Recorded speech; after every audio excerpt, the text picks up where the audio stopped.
Thank you all for joining this select committee on Virginia Military Survivors and Dependents Education Program. I will now call the meeting to order, and I will ask the clerk to call the roll.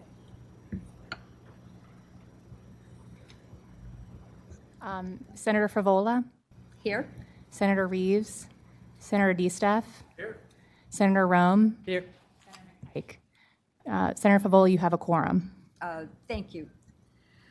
Let me just note that this is actually our second meeting. We did have a meeting in June, and at that meeting, staff provided a high-level overview of the program and of the federal education benefits provided to survivors and dependents of veterans. Today, we plan on hearing from the subject matter experts who help connect our veterans to federal resources and who administer Virginia's VMSDEP program. Our first presentation will be from Ashlyn Haycock-Lohman, and she's with the Tragedy Assistance Program for Survivors. So I'm hoping that she will give an overview of the federal education benefits for survivors and dependents of veterans, and also provide some additional context to the details that we received in June. Our second presentation will be from Montrese Cunningham, and she's with the Virginia Department of Veterans Services, and she will give an overview of the role of the department in administering the VMSDEP program. Let me go on. Our concluding presentation will be from Lee Andes, and she's with the State Council of Higher Education for Virginia, and Mr. Andes will elaborate on how the program is administered through SHEV and our educational institutions. I think we noted on the agenda that we will not be taking public comment at this meeting, but we will have a portal open for those of you who wish to provide written comments. And that portal, I believe, will open at 2:30 today, so it should be open, and it'll stay open for 24 hours. So those of you who are listening to the presentations and have questions or want additional information, please submit those in writing. I expect that we will be polling members of the committee for a second meeting. We do not have a quorum for the September 25th meeting. Our schedules become very, very heavy in the fall. So colleagues will be polling you for a new date. And at this point, I would like to invite our speakers to come forward, but first I will ask staff, Ms. Keyes, is there anything I neglected to say? No, Madam Chair, but I will note we will be in touch soon to poll for additional dates, so just be on the lookout for that. Thank you. Thank you so much. Okay, our first presenter is Ashlyn Haycock-Lohman, and she's the Deputy Director for Government and Legislative Affairs. This is with the Federal Education Benefits for Survivors, and specifically she's going to speak about the Tragedy Assistance Program for Survivors. So is Ms. Haycock-Lohman here, and welcome. Thank you for joining us today. Thank you. Is there a button on this one? Okay, Colleagues, perfect. we should have the presentation in our notebook. So my name is Ashlyn Haycock-Lohman. I'm the Deputy Legislative Director at TAPS, the Tragedy Assistance Program for Survivors. I'm also a surviving child. My father, Army Sergeant First Class Jeffrey Haycock, died while training to deploy in 2002. And my mother, Air Force veteran Nicole Haycock, died by suicide when I was a sophomore at American University in DC. So have benefited from a lot of the federal programs myself. I've worked for TAPS for over 11 years, primarily working to help fix the problems that our survivors face in accessing the education benefits that exist at the federal, state, and private level. Served on the VA's Federal Advisory Committee on Education for many years until I was terminally admitted, and have worked on dozens of bills on the federal level that impact our survivor and dependent community, including the Forever GI Bill and pretty much every change that's been made to the Fry Scholarship in Chapter 35 over the last 10 years. It's nice to be able to share the experiences I've had, and hopefully the information I have is useful.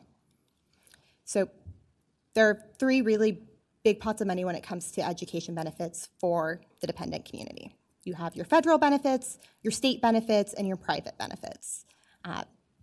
All but 4 states offer some level of waiver of tuition for our survivor community. Same with families of 100% disabled. The exceptions are Rhode Island, Mississippi, Colorado, and Hawaii. So very important benefits to the community. Some of the programs are incredibly well done. We've always touted Virginia as one of the best. Texas has a great program, California, New York, and some of the programs are not nearly as great for the survivor, but it's something that the community takes very personally. And then, of course, private organizations. So there are hundreds of private organizations that offer scholarships anywhere from $250 to full scholarships, depending on the situation for the survivor. Some organizations do a lot, especially in the special operations community, things like that. So there's tons of different benefits that our community looks at when trying to figure out what their eligibility is. I know you guys have already had a presentation on it, but the Fry Scholarship is the most significant benefit for our surviving spouses and children, but only those who are post 9/11 active duty losses, specifically those whose loved ones died in the line of duty, where it pays 36 months of tuition and fees. You get the housing allowance. You can get up to $27,000 for private schools. There is yellow ribbon eligibility, and then the book stipend of about $1,000 per year. It's virtually identical to the post 9/11 GI Bill, but specifically for the survivors. This program's been around since 2009. I was actually one of the very first recipients in 2009 of the benefits, and was created when we passed the post 9/11 GI Bill, but we did all of the transferred entitlement only for them to discover that a dead service member cannot transfer their benefits. So creating a program specifically for those who were excluded from transferred entitlement. The time limits on that vary. If your loved one, if you turned 18 or graduated high school before 2013, it expires on your 33rd birthday. If you turned 18 after 2013, it does not expire. This is part of the Forever GI Bill that we passed in 2017 to remove those time limits and delimiting dates that negatively impacted the community. All of our surviving spouses do not have a delimiting date, mostly because surviving spouses didn't even become eligible for the Fry Scholarship until 2015. And surviving spouses are limited, but there are some overlaps in eligibility, but it doesn't mean surviving spouses can use both benefits. They have to make an irrevocable election. And then you have the Chapter 35 benefit. This is one of the most ancient benefits VA administers. It's from the Korean War era, and they, quite frankly, have not made any updates reasonably to it since the 50s. So the current rate is $14.88, but it's the only increase that benefit has ever had was under the Forever GI Bill, where we raised it $200. It's a minor stipend in comparison to the fantastic benefits offered by the post 9/11 GI Bill, and there is a lot of conversation at the federal level to sunset this program. So there are federal bills to get rid of this program because it's so outdated and archaic.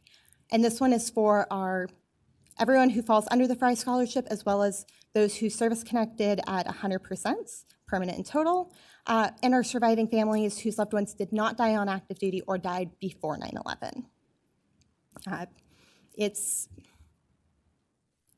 a great benefit for what it is, but it also very limiting for those who are eligible.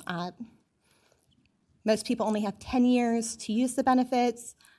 This is since an overwhelming percentage of the recipients are families of 100% disabled versus our surviving families who have 20 years. We did recently remove the delimiting date, but that's only for anyone who became eligible August 1st of last year. So if your loss or your rating was prior to that date, then you are tied to the 10 or 20-year limit, depending on your eligibility.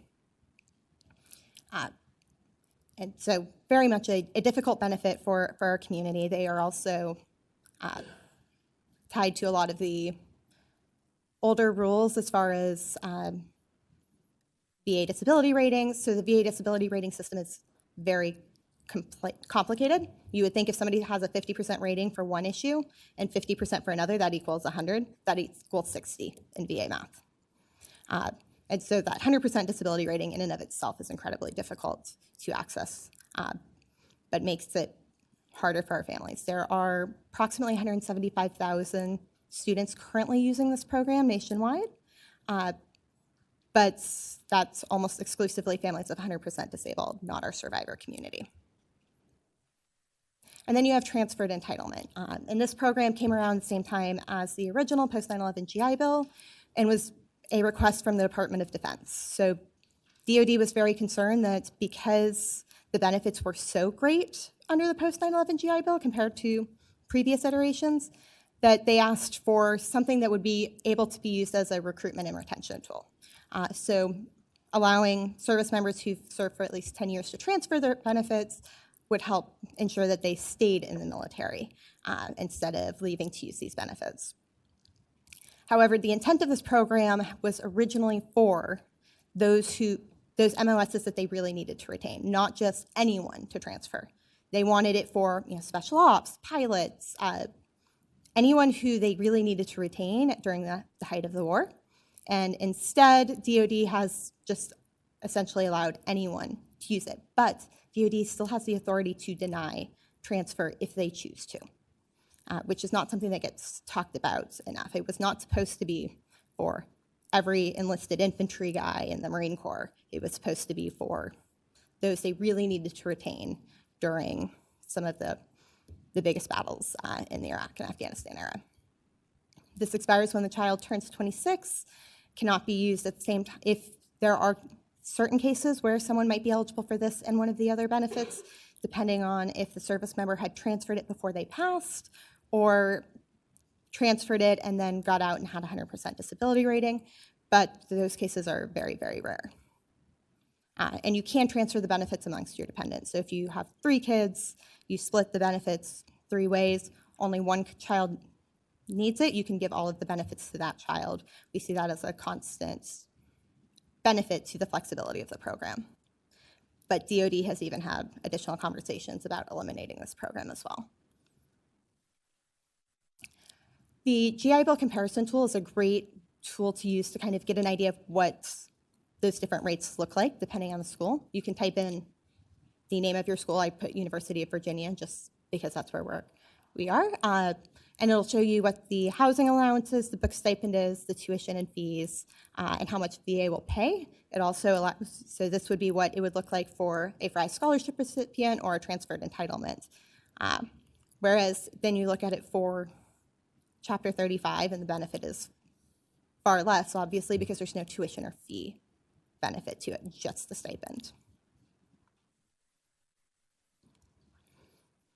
And then additionally, you do have programs through the Department of Education. So Department of Education offers certain benefits specifically for our surviving families. They can access the what was previously known as the Iraq and Afghanistan Service Grant. Now it's the federal Pell Grant under a special rule that makes sure that our surviving families aren't penalized because of certain death benefits and such that might make them ineligible for the Pell Grants.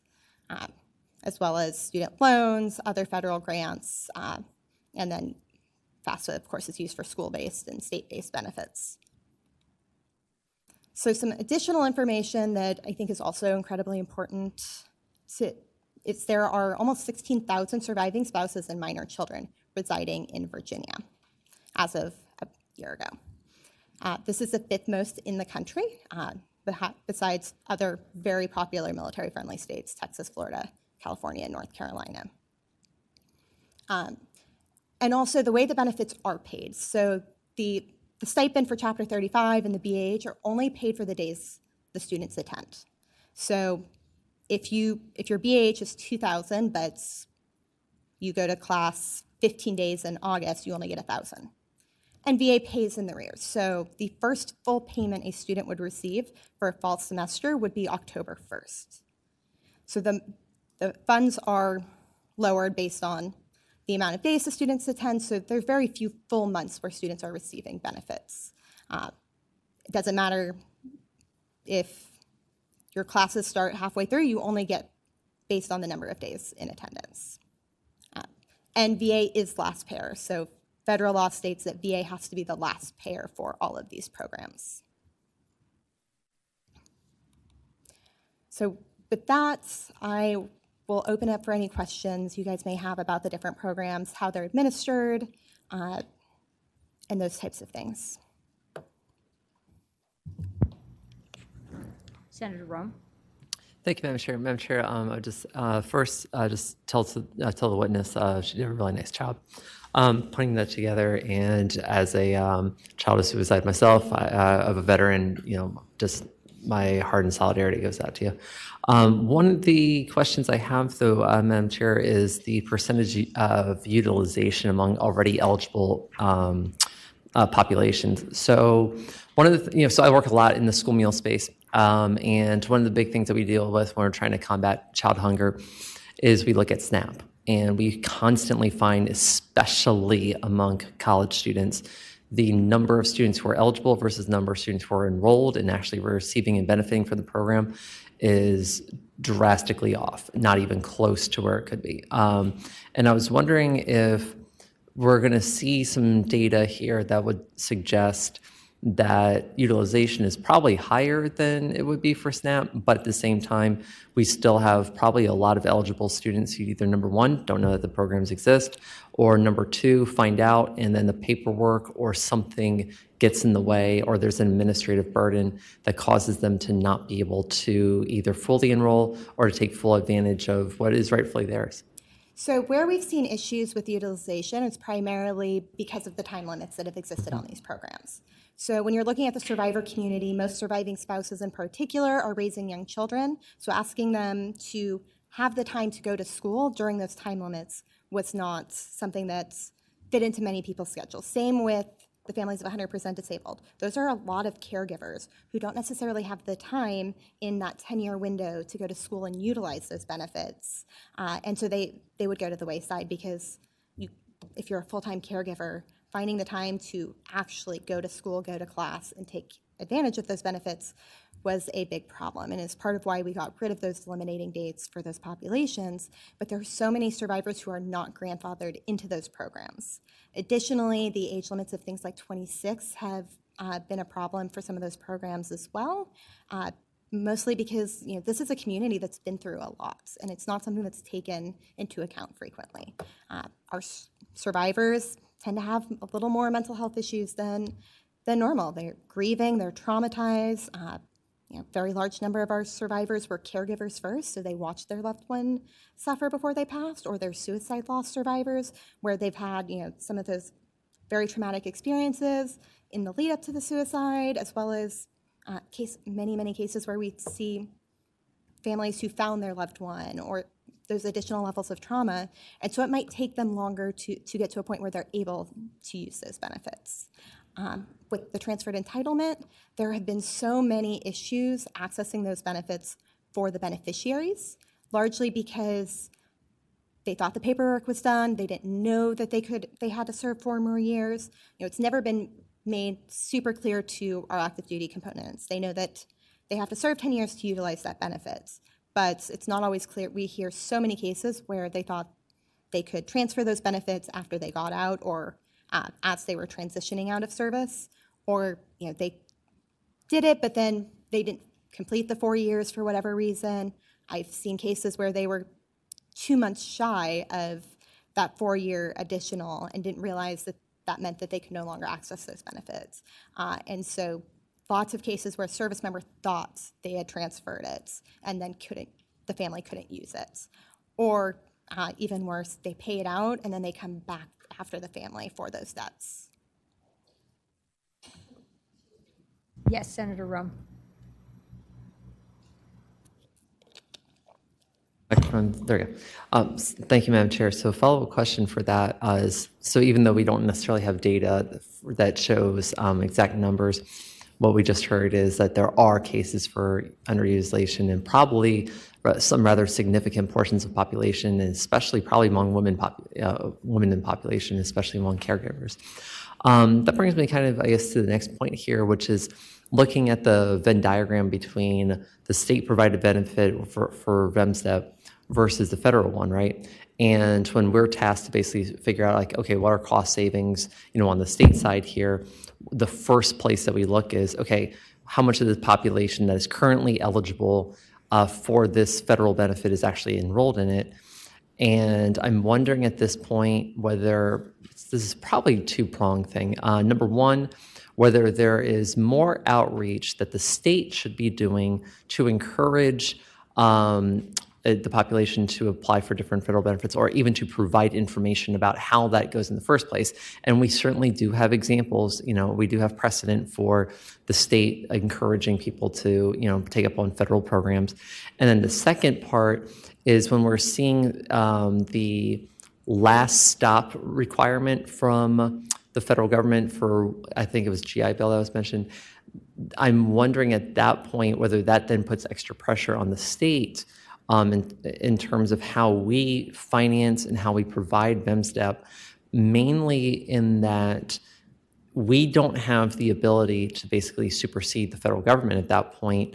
And so we could tell people, hey, we want you to apply and be accepted and enrolled in X, Y, and Z programs first, and then come to the state after that. But if the federal government's saying, no, we are actually going to be at the end of that, I'm curious about what sort of either obligation or pressure that's going to put the state under. Yeah, so these are, Virginia is actually the most survivor-friendly state currently in the country. We hope that it stays that way. But also, which also means that survivors flock to Virginia as a place to live. The fact that Arlington National Cemetery is here has always made Virginia a top place for our community, but also, survivor community speaks to each other, so they're very aware of what states are doing well by this community and what aren't, and which leads to them making those types of choices, especially after their loss of relocating. But which brings them here to pay taxes and other things in this community. So something to keep in mind is that they might look elsewhere if these types of benefits don't exist here, when you're looking at the financial piece of it. But this is a community that, oftentimes a 4-year degree is not just enough anymore. And it's also a community that needs longer for their education frequently because of the, being able to only go to school part-time or needing to take their time getting their degrees because of their loss and trauma, which leads to things like benefits expiring or running out of benefits before they complete them. But also, the ability for them to then utilize these benefits to actually get trained into a career field that they can utilize. We hear very, very frequently from, especially survivors, that they might have had a bachelor's degree when their spouse was alive, but it's in a career field that they can no longer pursue.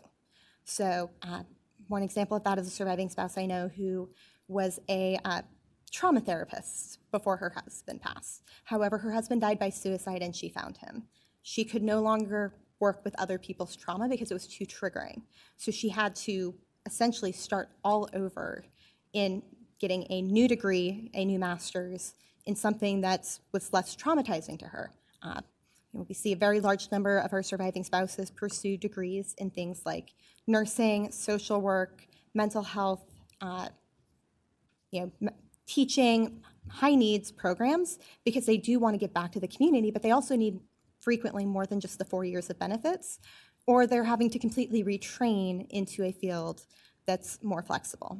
If you were a trauma nurse and now you're a single parent raising 3 kids, those hours might no longer work. And so there are so many benefits to the flexibility that don't get taken into account.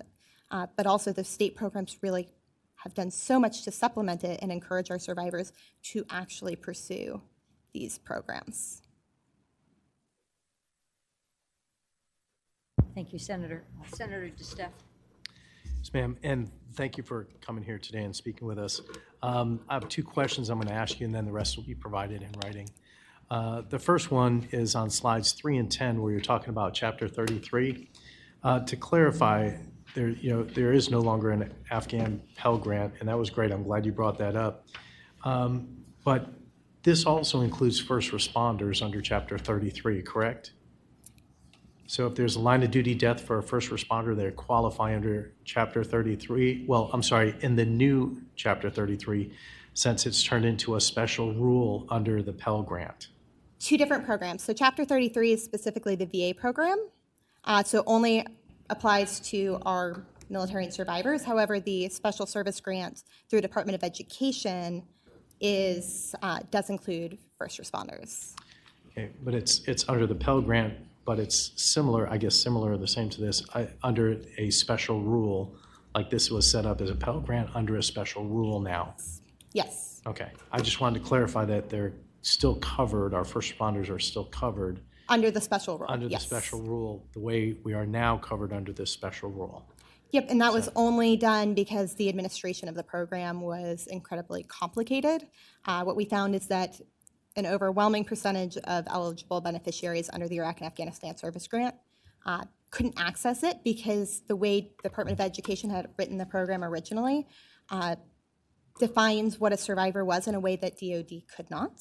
And so the DoD did not have the ability to provide the information for the beneficiary. So there was no automatic flag for it for them to access it. So by changing it to the Pell Grant and then changing the way it's administered, they're able to help hopefully ensure more beneficiaries can access the program. Though so far we're seeing, this is the first year that they've rolled it out under such.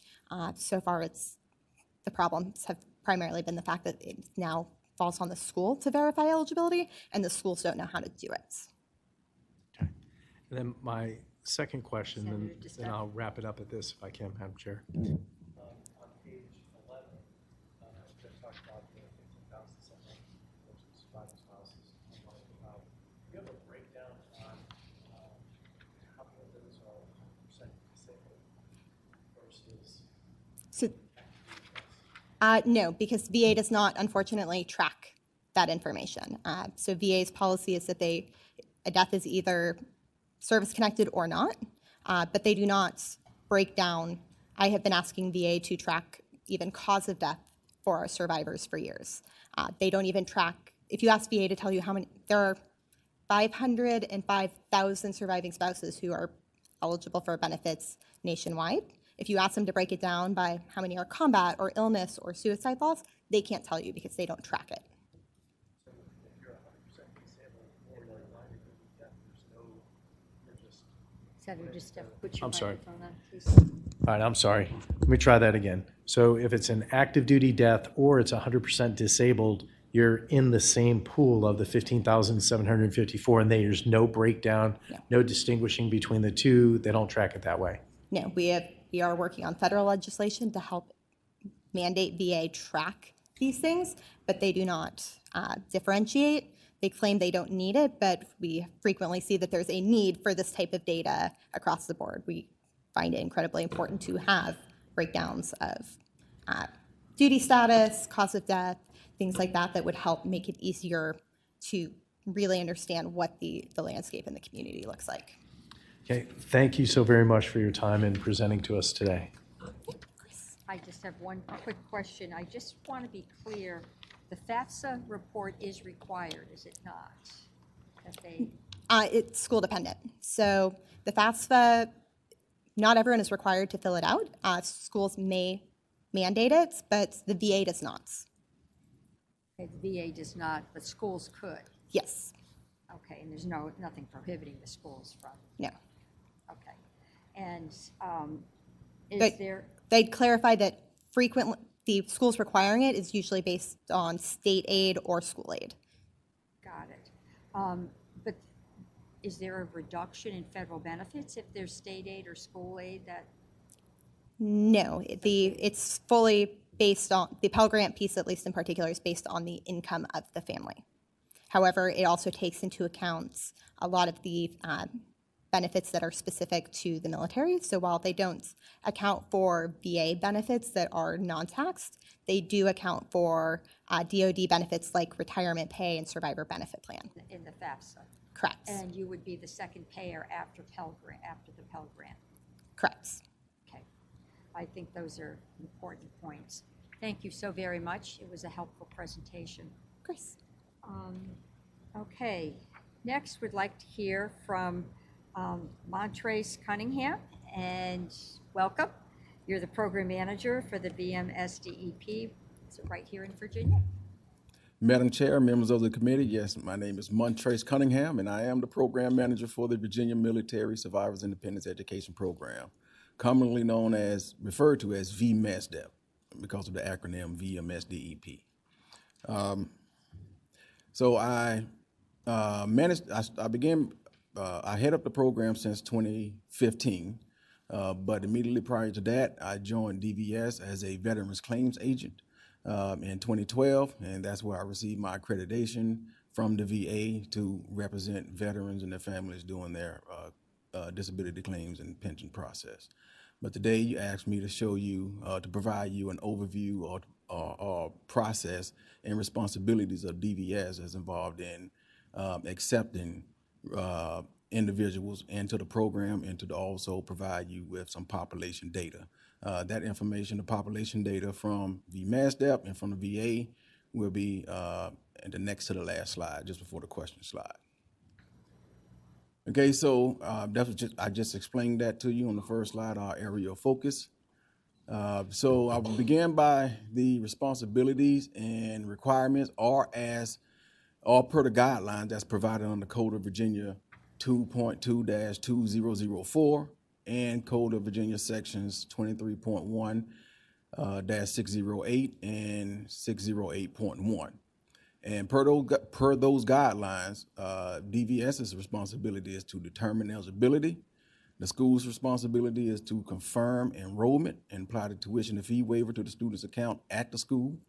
And SHEV, the State Council of Higher Education for Virginia responsibilities, are to administer the stipend. So as you can see, the program is divided up into two tier categories.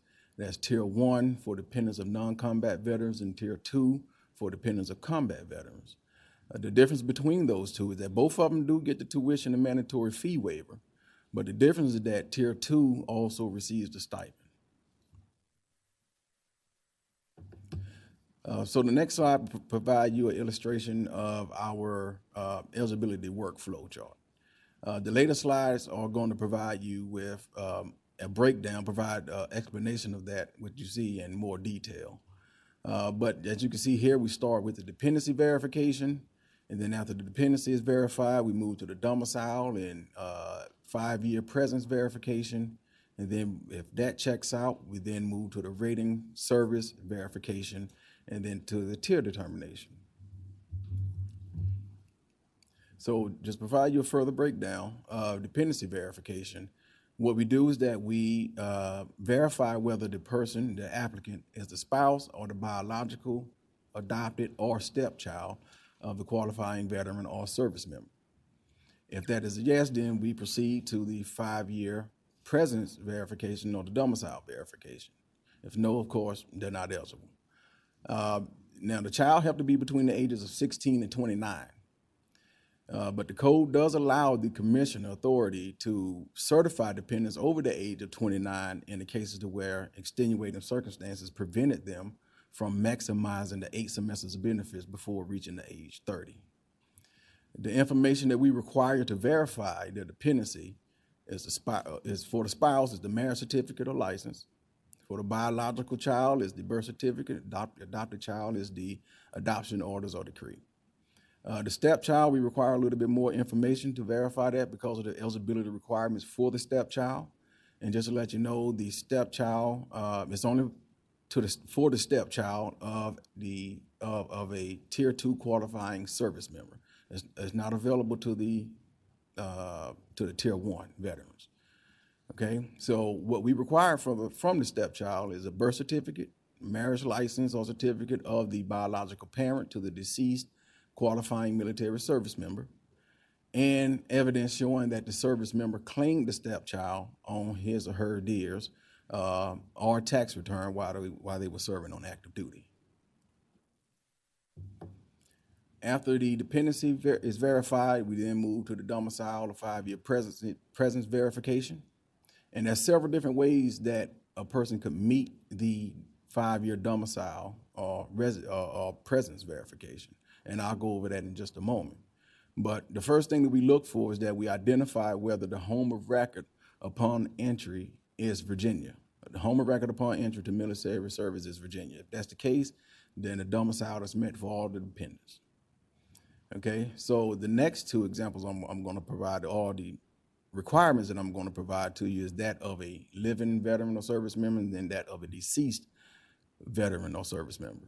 So in the case of a living veteran or service member, the applicant will have to show that that veteran or service member was domiciled or had a physical presence in Virginia for at least 5 years immediately preceding the date of application for admission. Yes, Madam Chair. Do those 5 years have to be consecutive?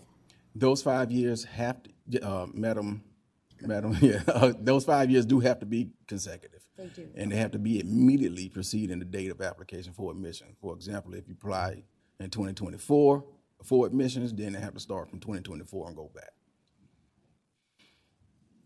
Okay, so in the case of a deceased veteran or service member, the deceased veteran, there's several ways that can be met.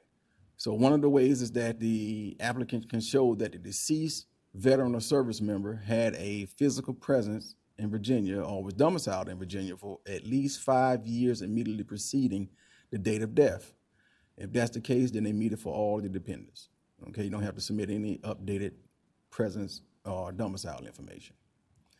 Or the spouse applicant or the child applicant's other parent, they can show that they was domiciled in Virginia for at least 5 years at any point prior to marrying the deceased veteran or service member. And if, and another way that they can meet it is that the spouse applicant or the child applicant's other parent was domiciled or had a physical presence in Virginia for at least 5 years immediately preceding the date of application for admission. So the information that we require to verify the domicile and 5-year presence information is to start, the DD2 is the service information. The DD-214, 256 or 1300, or the National Guard Form 22. That information we can review to see whether or not the person's home of record upon entry was listed as Virginia. And if that's not the case, they can use any of the other listed documents that's listed under that service information or service-related documents. They can submit any of those items to show domicile or 5-year presence in Virginia.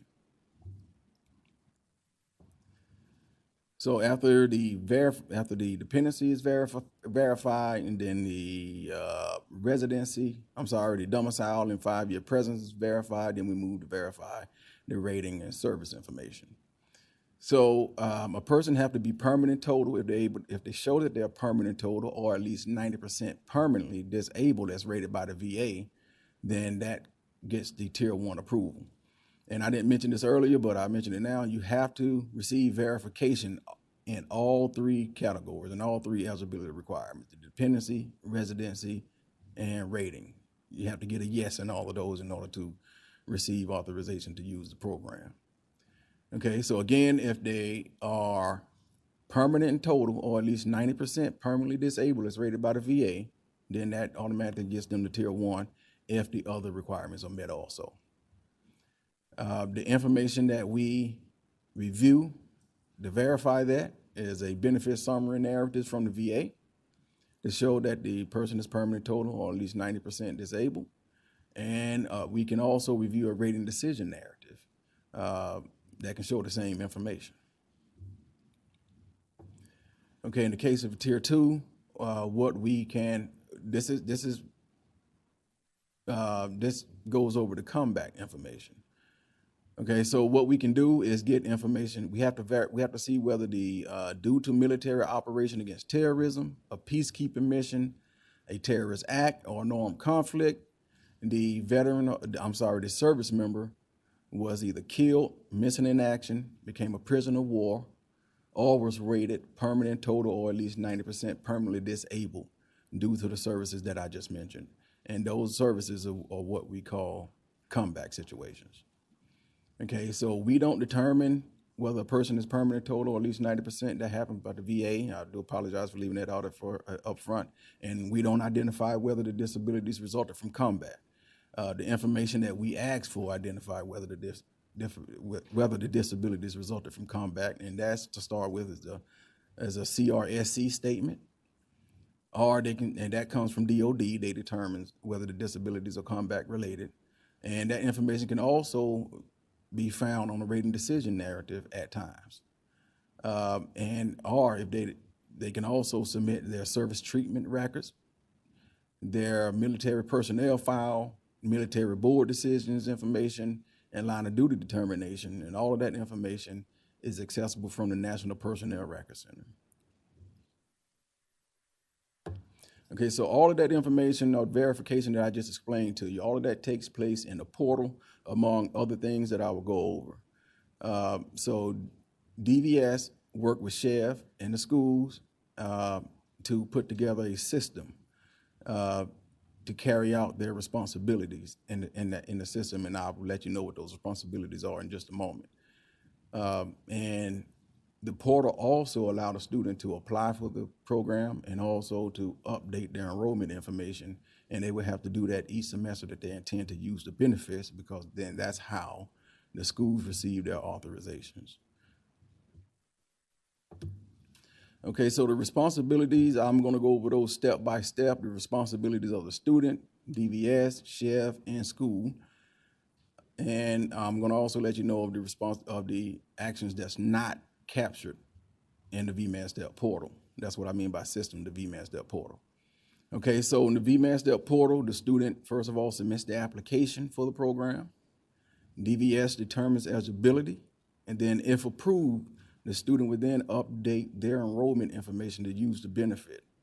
And they would have to do that prior to each semester that they intend to use the program. And after they hit the submit button and they update their enrollment information, the school then receive their authorization in the portal that they have access to. And once the school received that information, they would then confirm that the student is using the benefits or withdraw them if they're not using the benefits. And if the students are a tier 2 student, then the school would then request a stipend from Chev in the system. Chev would then access the system and see the stipend request and then confirm whether the stipend would be available for that student. And all of that information is captured in the VMSDEP portal. And it's also tracked in the VMSDEP portal. Like, for example, if a person get approved, you get 8 semesters, and then once the student applies, get approved, they update their enrollment information, that's confirmed, then the portal will show, and the schools can see this, the Chev can see this, and we can see this, and the beneficiaries can see this also. It will show that they have 1 semester benefits used with 7 remaining, and it will continue like that throughout the time that they use their benefits.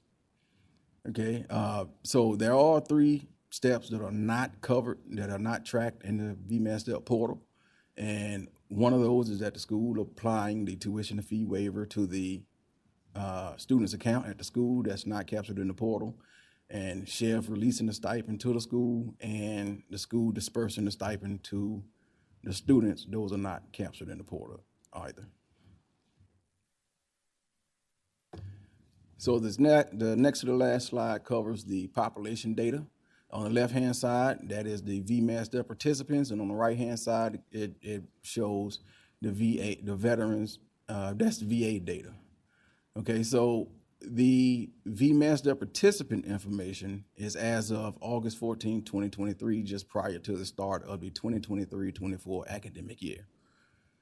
Okay, so at that point, VMSDEP had 10,537 eligible beneficiaries in the portal. Of those eligible beneficiaries at that point, 8,089 of those beneficiaries actually used the program during that academic year, 2023 to 2024. Okay, so move over to the VA-related data, population data. It shows the number of veterans that was living in Virginia, those who were service-connected at least 90%, and those of which who were considered to be combat-related at that rating. So that data was captured as of September 30th, 2023.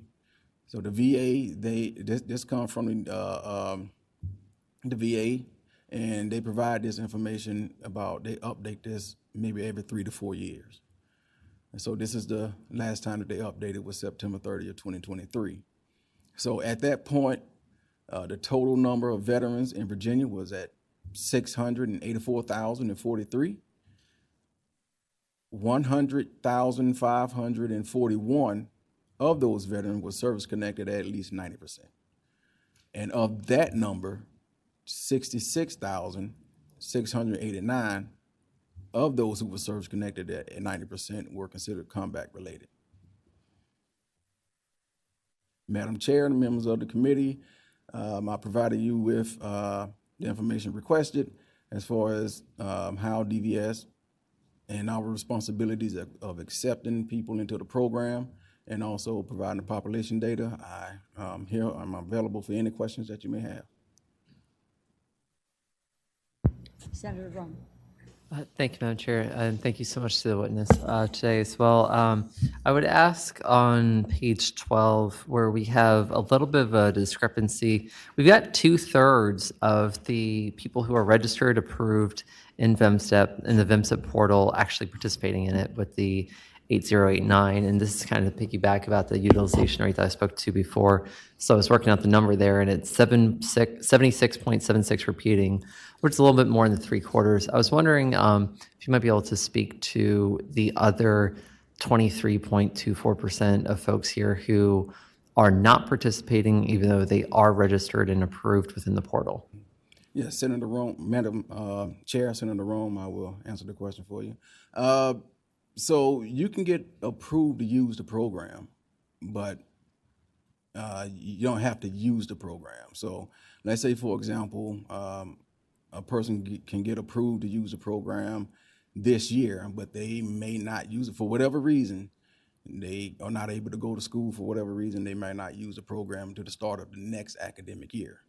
So they won't be captured in that participation rate, but they will be captured in the participation number, but they will be captured in those who are total approved to use the benefit.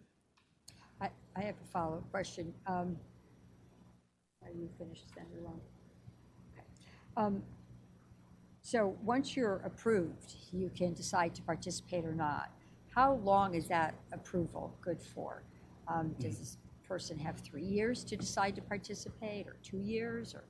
Yes, Madam Chair, they have until the spouse don't have an age limit. They can sit in the system until the date of death. But the child have up until age 30 to use their 8 semesters. So it's into 8 semesters or into age 30, whichever comes first for the child. And the spouse don't have an age limit. They're in the system, and So once they're approved, they've got quite a long time period, especially for the spouse. Yes, ma'am. Okay, That's correct. Understand. Thank you. Senator DeStefano. Thank you, Madam Chair. I had one quick question, and thank you again for coming in, presenting to us, and answering our questions. Thank you. Really appreciate it. After the last meeting, I looked at where our governor's position on VMSDEP has been, and our current governor has put that his current number is a goal of 9,000 before he leaves office, getting that to 11,000. I think that's a laudable goal, support it all the way.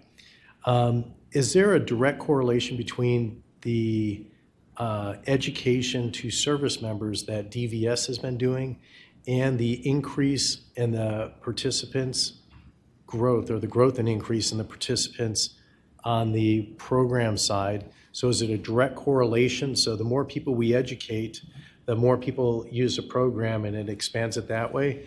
Or is it based on the number of those who were lost or injured during the global war on terrorism? Or is it a combination of both?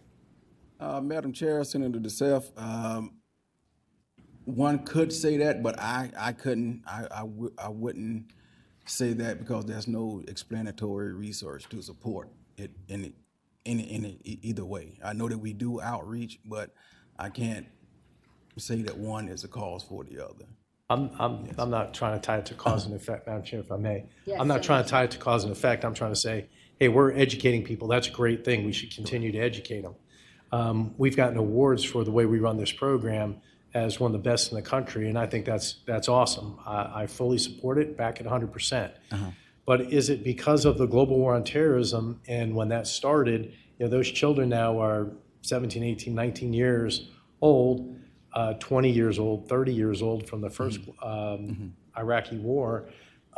Is it now that we're seeing that huge increase is coming from that? So we'll see it for a few more years and then it'll tail off with the end of the global war on terrorism? Or is there a correlation to the amount we've been educating, which, I mean, when you get out, you don't know what benefits are available. You hope and pray that you can read it somewhere or somebody's educating you on what your benefits are for you and your family. Yes, sir. Yes, sir. Well, that's definitely a positive correlation between the military ramping up in 2003, and then, just like you just mentioned, those folks did have children, and their children become of age. And when you ramp up, and then people get out and they get service connected, they have disability rating that qualify for this program. There's a direct correlation with the rise in this program and the rise in the number of folks who are service connected, who meet the disability ratings. That's a fact. That there's a positive correlation between the two. Yes. Thank you. Colleagues, are we finished with questions? Okay. Madam Chair, members of the committee, thank you for having me.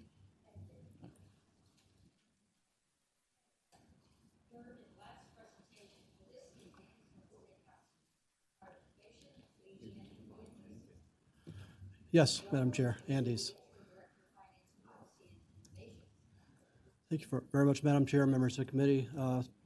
As was said, my name is Lee Andes with State Council of Higher Ed. It's my privilege to spend 27 years working for the council, mostly in the area of financial aid.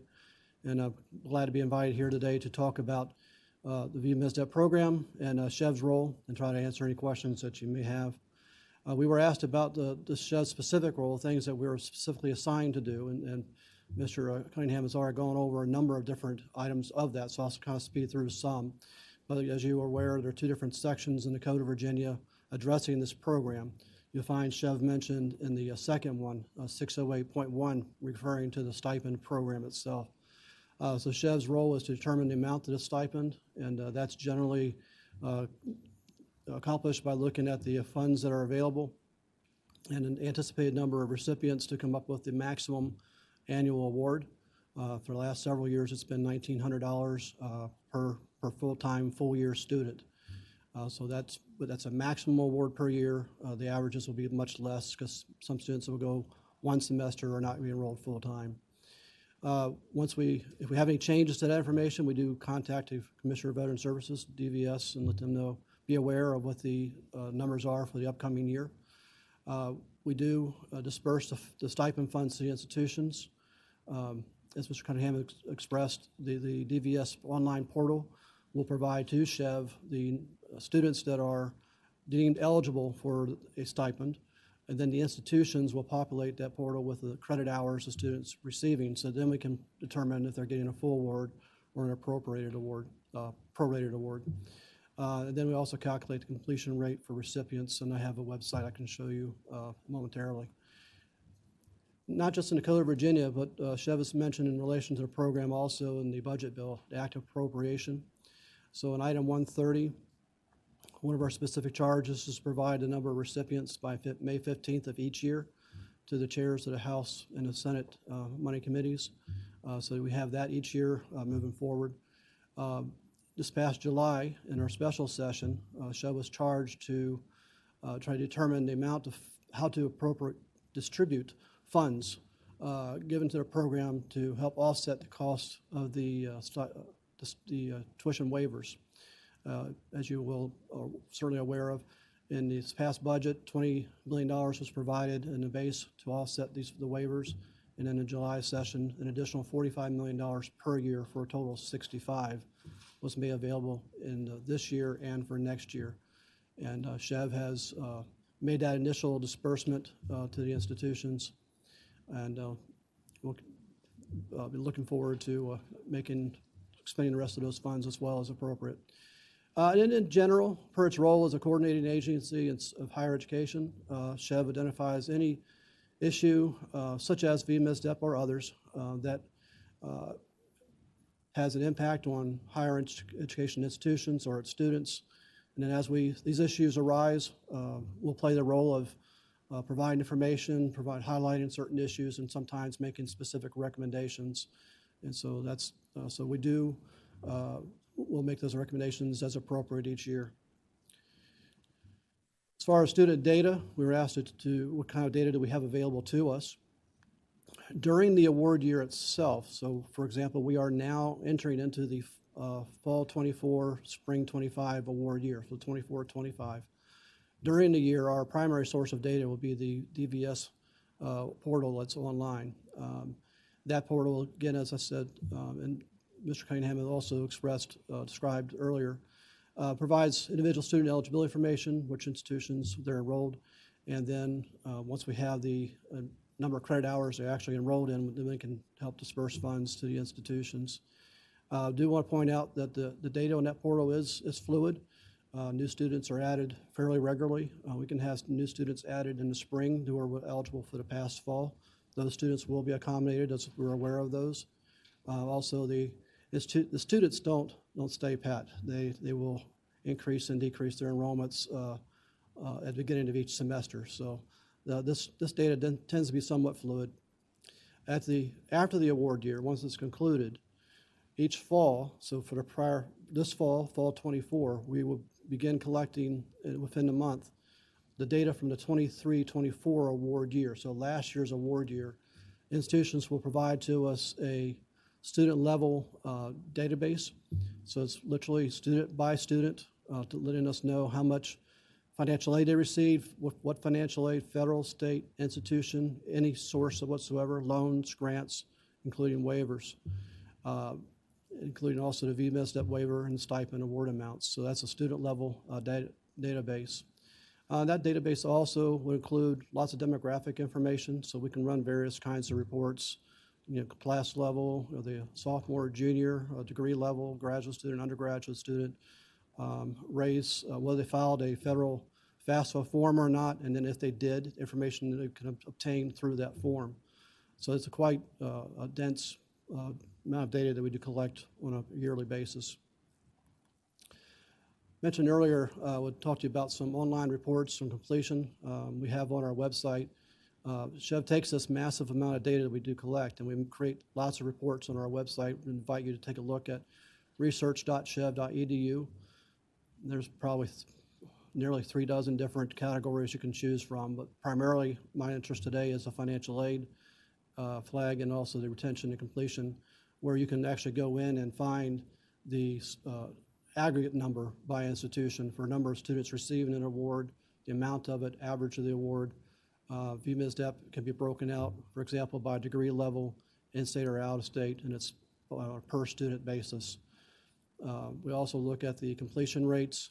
So if you go into the retention and completion flag and look for the report called graduation rates, 3 to 10 years by subcohorts, there's a number of different options there. If you select the first time in college with military survivor dependent award, then that will give you the completion rates for the stipend over any year for over a 10-year period of time. We do coordinate regularly with DVS. Staff at SHEV enjoy a good relationship with DVS, and we talk with them periodically and as needed. It's often at least once a year, sometimes multiple times during the year, depending on the topic of discussion or any changes that are being made. So we'll compare notes, for example, in a VMSDEP application and participation trends. We'll compare notes on the stipend award amounts and the funding that's available and projections for the next year.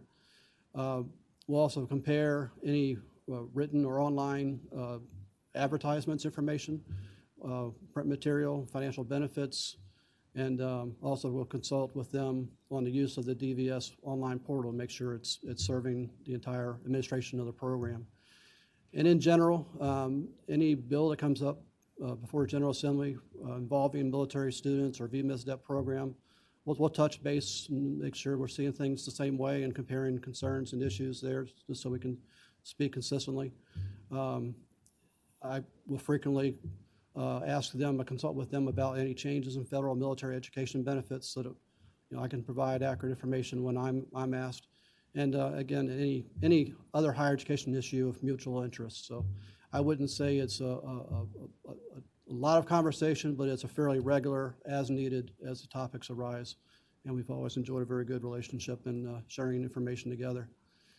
In terms of program growth, I'm going to just give you the numbers as they stand as of now. This is over a 6 different years recorded, so you have a 5-year progression. In 2018 and 19 I chose that as a starting point because that was the last year in which there was what I would call normal growth patterns or behavioral patterns for the program. Programs and financial aid or financial assistance typically would go up 2%, down 1%, up 5%, and down 4%. There's a normal pattern to some of these programs. That changed following 2018 and 19. Beginning in 2019 and 20, we start seeing a dramatic shift in the usage of the program. And you can see the program not only goes upward, but it bends increasingly more upward. The 23-24 year, we are estimating, this is strictly an estimate, we'll be getting final numbers this fall, around 8,100 students. You'll find that's consistent with the report that DVS gave a moment ago, approximately $88 million. We believe this is probably the floor for the FY24. The actual numbers may come in slightly higher, but we'll report those out as soon as we have that information available. Of course, the numbers show the value of the waivers and the recipients.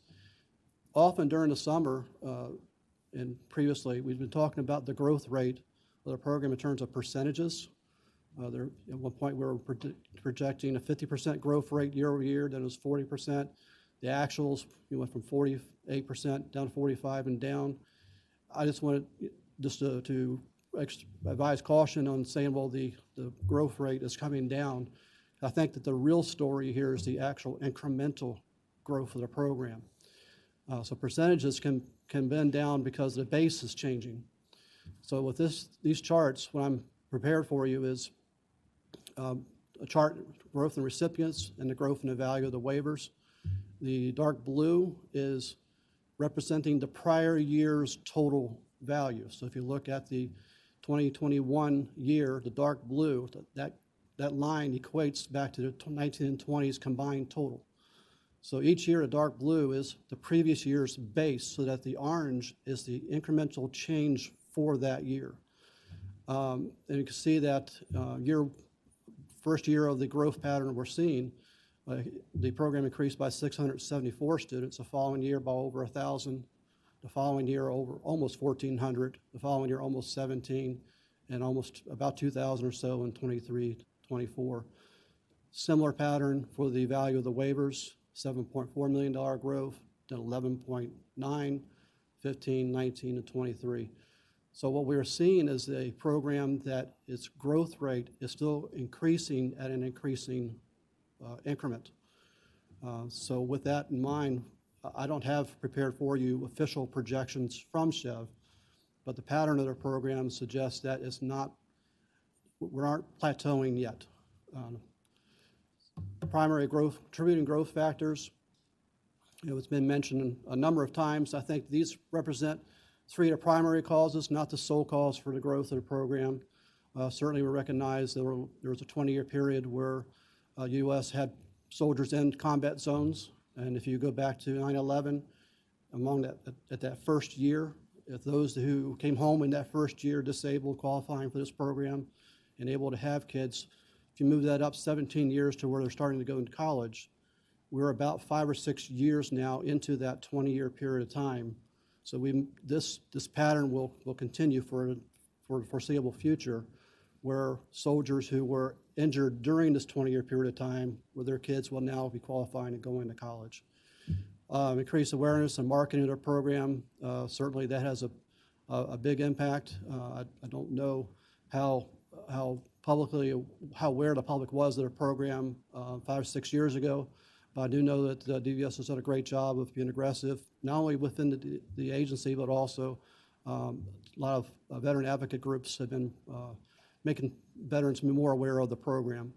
And in expansion of the program in 2019, we did expand from those that were just injured in the combat zone to those who were injured during service. So that expanded some of those. That's roughly 40% or so of the base. So with these numbers in mind and that chart a moment ago, the incremental increase is expected to slow. We do expect the program to find its new normal, as I would call it. It's going to plateau. We're going to get back into a more normal +5, -1% at some point, but we don't know when that is going to happen. I don't think that, I think people are looking for data to help predict where this program is going to go. I think we'll be in better shape as time moves on, as some of this data is collected. I know they've already collected some data from the federal government, but we're not prepared to say that we're close to plateauing at this point. We'll point out that you'll notice in those charts that the value of the waivers has increased quicker or a larger rate than the recipients. Another pattern we're observing is that students who are using the program are leaning more towards the more expensive programs. We have more students who are now using it for graduate work, for example, and sometimes even doctoral studies. Just giving you broad context for the next 2 bullet points, not trying to predict, and just saying here's the parameters we're working with. If the recipient growth continues our next biennium of just 10%, and just reminder, we've been working on 48, 45, 37, 35, right? So if it's just 10% per year the next 2 years, we're going to be well over 9 digits by FY26. If it's more realistically closer to 30 and 20%, then it's approximately $110 and $140 million program for each year of the 25 and 26 biennium. And finally, just recognizing and thanking the general members of the General Assembly, and I know this committee had a big part of this, of providing the $65 million per year for this biennium to help offset the cost of the program. So we want to acknowledge that and appreciate that. And Madam Chair, I'd be happy to take any questions. Thank you, Mr. Andes. I do have a few questions. Does SHEV require any reporting on, say, the academic good standing factor from the colleges and universities regarding our waiver recipients, our VMSDE waiver recipients? We have data showing whether a student is meeting satisfactory academic progress, which is a fairly minimum standard. And we also have data showing retention and completion. For this particular group? For this group, yes, ma'am. Okay. That might be helpful if you were willing to, if you could share that with the committee, that would be helpful. Be happy to. And then the other piece of this is, you know, the value of the waivers seems to be really growing, maybe much more proportionately than just the number of student increase. Mm-hmm. So the value of the waiver, is the tuition, is that the cost of an in-state tuition, or is it the full cost of educating that student?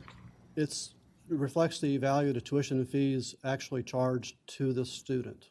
And to an in-state student? Whether in-state or out-of-state student. There are a few students in the program who would normally be qualified as an out-of-state student, but who meet the requirements of this program. And so they do get the tuition waiver, but based off the amounts that they normally would be charged as an out-of-state student.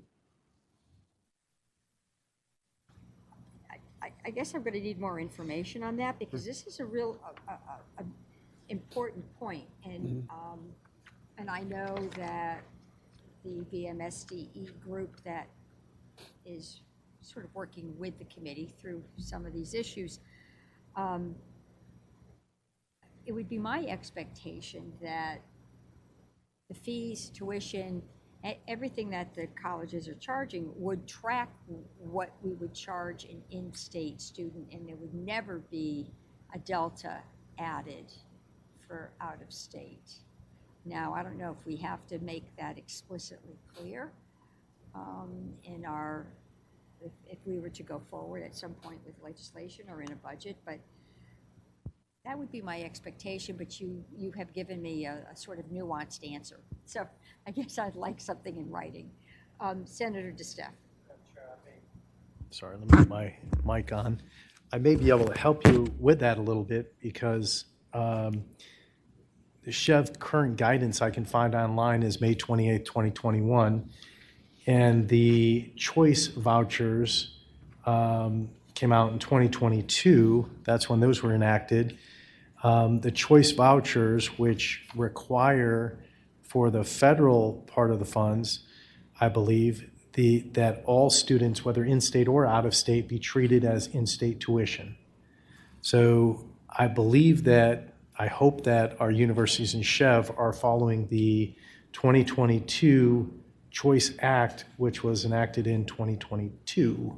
So the Choice Act, yes, enacted in 2022. I just want to make sure that we are doing that, and I'm sure. I'm going to give you a list of questions as well, Leah's follow-up from our conversation earlier today. But Madam Chair, if I may, I had a couple of... That was not complete, that was not the answer I received, so maybe we'll get something in. Yeah, well, Okay, I've got that, I hope, well articulated in my written questions to Lee. Lee, you had said earlier that there are funds dispersed to the universities based on the money that was allotted this year and projected in that chunk of money. What's the methodology used and how much was dispersed to the universities? Okay, referring to the new monies to offset the cost of the value of the tuition waivers themselves, the $65 million. Correct, and let me just caveat that we may or may not be on the same sheet of music, okay. Because I think if you've got 30 students in, and whether you have one of the folks who are either auditing or provided in there, that say you go from 32 to 33 students, there's no real big operational difference in the way you operate or you run or pay for that class. Yes, I think it's a two-part question perhaps. So as far as the initial $20 million, that was immediately available to SHEV to allocate to the institutions. And we chose to allocate that $20 million based on the FY23 usage, or the reported value of the program, so it's a straight pro rata. As soon as the funds, there's some paperwork that has to happen with the $45 million. Once that's completed and SHEV has access to that, we'll finish the allocation for this year. For FY26, we're aware that JLARC is doing some studies, and they're going to come out with a report sometime within the next week or so. And their findings may help inform us how to adjust our allocation model for FY26. We're looking forward to that. But it's really, as far as the numbers report and how we allocate the funds, it really is the value of what the student would normally be charged. Now, in regard to the Choice Act, that's a great question, because once an institution decides a student's eligible for something, they might not pursue to see if they were eligible for something else. Right, that's right. So it's entirely possible that a choice student might have been qualified for as in-state if they had gone further. I don't have the answer as to whether that's universal. Not every VMSDEP student would qualify for the Choice Act itself. Just be, so that's clear. But it's a good question about at what point do the institutions stop? They've got a waiver, move on to the next student. It's a good question. Senator DeStef. I'm sorry, Madam Chair, I apologize. Under the Choice Act, that's actually Code 2 now, it's Title 23.1, Chapter 5. One of the additional questions I had, do we see a different completion rate for VMSDEP participants as opposed to those regular students? So is there a difference in between the two, or are they all basically completing about the same point of time? It's a great question. I looked at the retention and completion numbers last week as preparing for this meeting, and the numbers do reflect a slightly lower completion rate, but I think it depends on how you measure it. Our completion rate is based on first time in college, so we would miss some who are transferring in, for example. They might be a higher class student, but also our numbers reflect those who received a stipend. So I have asked for that report to be updated for everyone who received a waiver. And the reason why that's different, if you're looking at a 6-year graduation period, this year our reports would be for students who arrived first time in college back in 2017-18. And for some source pieces of data on a per institution basis, if it's not enough students to report on, then we don't report on that institution, just for trying to protect data. As a data integrity model, a lot of times you don't report on something that's less than 10 students, for example. And the universities do make a distinction on first and family to go to college in terms of tracking completion timelines. So we would want the VMSDE students to be treated in that same fashion, I think. Senator Steph. And I'm going to provide everything else in writing. So I know we had, we'll look at 2022, 2023, we had 6,125 people in the VMSDEP program according to the statistics we were just shown. But if we look at all the waiver programs, you have the senior waiver program, which allows senior citizens to either audit class or go to colleges. We have the line of duty for police, fire, EMS, paramedics. You have students of foreign government waivers, and then you have the commissioned officers waivers. So in all, to include VMSDEP, you've got 87,000 people covered under the waiver programs that we administer, only 6,125 on VMSDEP. So I'd like to see a breakdown of all of those other waiver type programs that fall under this section of the code, because we're just focusing on a tiny little piece of all of those. So, and then I've got a statement to make at the end, just thanking everybody for while we're here. Thank you, Senator Steph. Senator Rome. Thank you, Madam Chair. The comment I have is not related to the SHEV presentation, though. Thank you for that. Just the general comment to the public and all is we heard from the first speaker today about Virginia being ranked the #1 state for survivors. And I think that's not only something for us to be proud of, but it's rather interesting to me that, you'll have CNBC and whoever else come to, Hampton Roads, Tidewater, do a really nice, big display when we get ranked best state for business, which we are, administration to administration. That's a good thing. That's a nice thing to have. That's a nice title. And yeah, it can help with tax revenue and everything else. It helps fund programs like this. #1 state for veterans speaks to our character and it speaks to our values. I know it's not my job to speak for everyone, but I feel pretty confident on this panel that that title means more to us than probably anything else that we could possibly have in Virginia. And at the same time, earlier this year, there were a lot of Virginians who didn't feel that way. There were a lot of Virginians who felt that we could have done better. I hope that the agreement that we had, that we finally struck, where we took care of everything with VMSDEP, the fact that we've been having these work group meetings, and Madam Chair, thank you so much for organizing and doing everything, as well as to the staff who's done a lot of work to put these together, and to the public for showing up and engaging with us. I like to think that the message that this is at least sending to Virginians, as well as anyone else for that matter, is that this is so important to us that it's worth not only just financially saving, but we want it to prosper. And we want those military families who we heard about earlier, where they look at Arlington and then they'll come on in, which happens to be in your district, by the way. I want more of those families to see Virginia as their home so that they know they're welcomed here because of who they are, not despite it.